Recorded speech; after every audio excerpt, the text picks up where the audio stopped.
বাঙালি খানায় সবাইকে স্বাগত জানাই। আপনারা তো অনেকভাবে পুঁই চিংড়ি রান্না করে খেয়েছেন। একবার আমার মতন করে সহজ পদ্ধতিতে আপনিও শিখে নিতে পারবেন ছোট ছোট টিপস সহ। আজকে আমি এখানে পুঁই শাক দিয়ে চিংড়ি মাছ দিয়ে রান্না করব মশলা ছাড়া। তবে কিভাবে রান্না করব চলুন সেটা একবার দেখে নেওয়া যাক ভিডিওর মাধ্যমে। আশা করছি আজকের ভিডিওটি ভালো লাগবে। সকল বন্ধুদের কাছে অনুরোধ করছি সম্পূর্ণ ভিডিওটি দেখার। এতটাই সুস্বাদু হয়েছিল খেতে, আপনি একবার রান্না করলে বারবার রান্না করবেন। আগের থেকে আমি এখানে বেশ কিছুটা পুঁই শাক নিয়ে নিয়েছি। পুঁই শাকগুলোকে বেশ পরিষ্কার করে ধুয়ে কেটে নিতে হবে।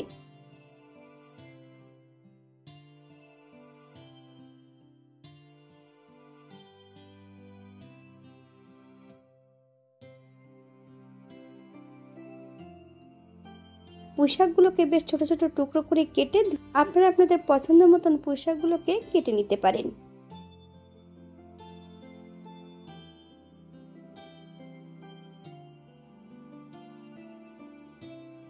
এখানে আমি বেশ কিছুটা সবজি রেখেছি। বেশ কিছুটা মিষ্টি কুমড়ো আর বেশ কিছুটা পটল ছোট ছোট টুকরো করে কেটে নিয়েছি। সবজিগুলো আপনারা এর থেকে ছোট বড় করে কেটে নিতে পারেন। একটা কড়াইতে বেশ কিছুটা জল অ্যাড করব। জলটা গরম হওয়া পর্যন্ত অপেক্ষা করতে হবে।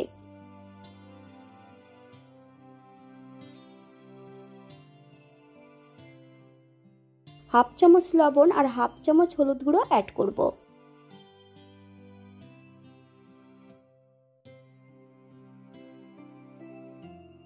এই পর্যায়ে অ্যাড করব বেশ কিছুটা চিংড়ি মাছ। আপনারা যদি পছন্দ করেন তাহলে পরিমাণে বাড়িয়ে দিতে পারেন।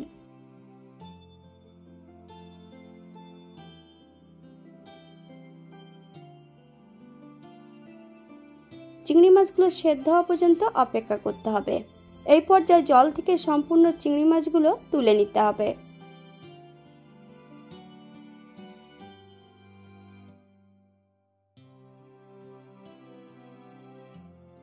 বাঙালি রান্না ঘরোয়া উপকরণ দিয়ে। আপনাদের যদি রান্নাগুলো পছন্দ হয় তাহলে চ্যানেলটি সাবস্ক্রাইব করে দিয়ে পাশে থাকবেন। পাশে থাকা বেলটি বাজিয়ে দেবেন, নইলে নিত্য নতুন রান্নার নোটিফিকেশন পাবেন না। একই জলের মধ্যে আমি সম্পূর্ণ কেটে রাখা পুঁই শাকগুলো অ্যাড করে দেব। মিষ্টি কুমড়োগুলোও অ্যাড করে দেব। হাফ চামচ লবণ, আপনার স্বাদ অনুসারে লবণটা অ্যাড করবেন। 5 থেকে 7 মিনিটের জন্য মিডিয়াম আঁচে ঢাকা দিয়ে রেখে দেব, অথবা যতক্ষণ পুঁই শাক আর মিষ্টি কুমড়ো সেদ্ধ না হচ্ছে ততক্ষণ ঢাকা দিয়ে রেখে দিতে হবে।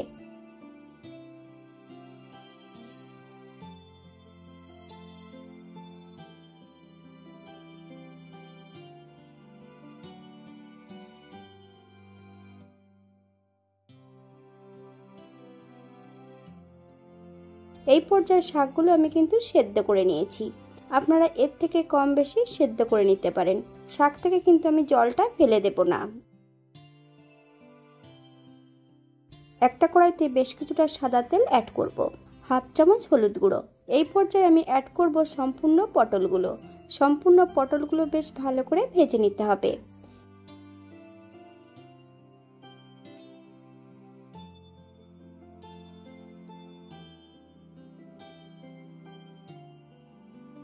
এই পর্যায়ে পটলের মধ্যে অ্যাড করব হাফ চামচ লবণ। আপনার স্বাদ অনুসারে লবণটা অ্যাড করতে পারেন।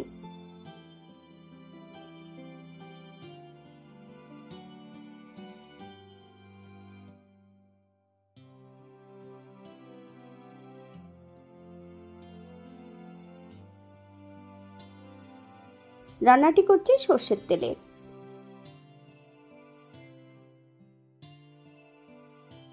ফোড়নে রেখেছি 5 ফোড়ন, একটা শুকনো লঙ্কা।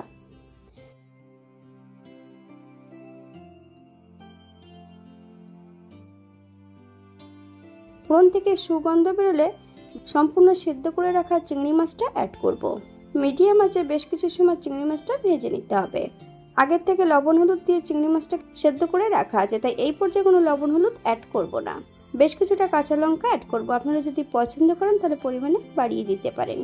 সম্পূর্ণ উপকরণগুলো আমি পুঁই শাকের মধ্যে অ্যাড করে দেব। মিডিয়াম আঁচে বেশ ভালো করে নেড়ে চেড়ে মিশিয়ে নিতে হবে।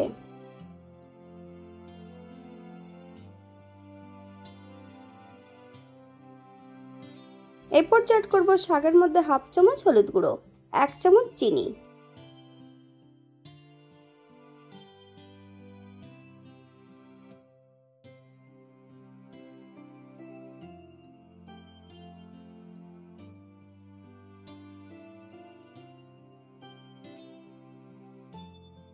এই পর্যায়ে গ্যাসের ফ্লেমটা অফ করে দেব। 5 মিনিটের জন্য স্ট্যান্ডিং টাইম দিতে হবে, তারপর সার্ভ করব।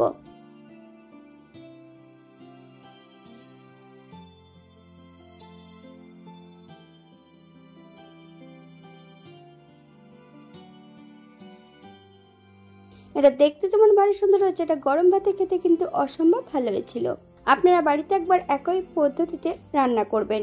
এখানে যদি আপনারা পেঁয়াজ, রসুন অথবা কোনো বাটা মশলা পছন্দ করলে অ্যাড করতে পারেন।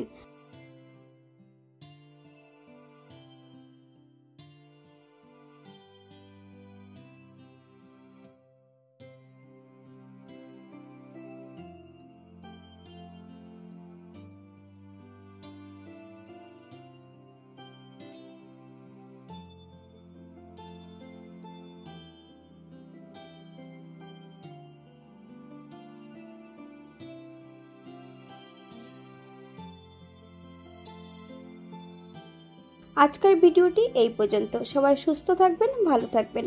অন্যদিন নতুন রেসিপি নিয়ে আপনাদের সামনে আবার আমি হাজির হব। নতুন ও পুরনো সকল বন্ধুদের অসংখ্য ধন্যবাদ ভিডিওটি দেখার জন্য। হাতে যদি সময় থাকে তাহলে একটা লাইক, কমেন্ট, শেয়ার করবেন।